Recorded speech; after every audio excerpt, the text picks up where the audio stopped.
เสดนที่รัก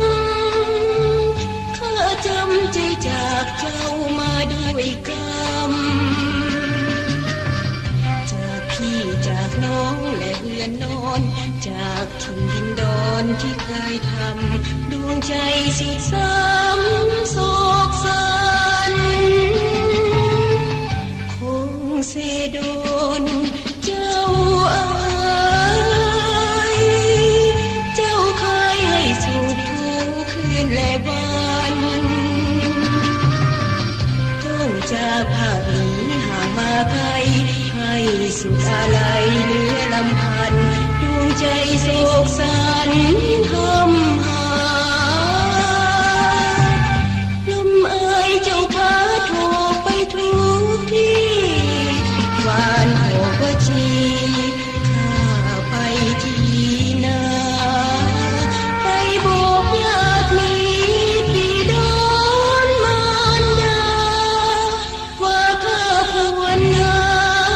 ทุกวันคงเสดนที่รักทั้งตัวจะจากใจข้าผูกพัน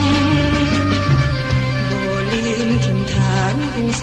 ดนจะอยู่สุขล้นที่ใดกันบ่เหมือนสวรรค์คงเสดน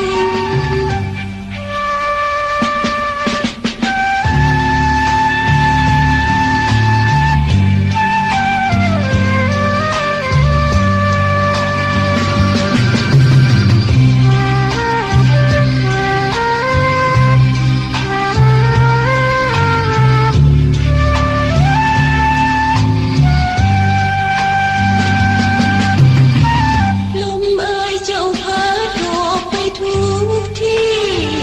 หวานหอบว่าจีข้าไปที่นาไปบอกญาติมิตรที่ดอนมารดาว่าข้าควรหาทุกวันคงเสดนที่รักทั้งตัวจะจากใจข้าผูกพันบ่ลืมถิ่นฐานคงเสดนจะอยู่สุขล้นที่ใดกันบ่เหมือนสวร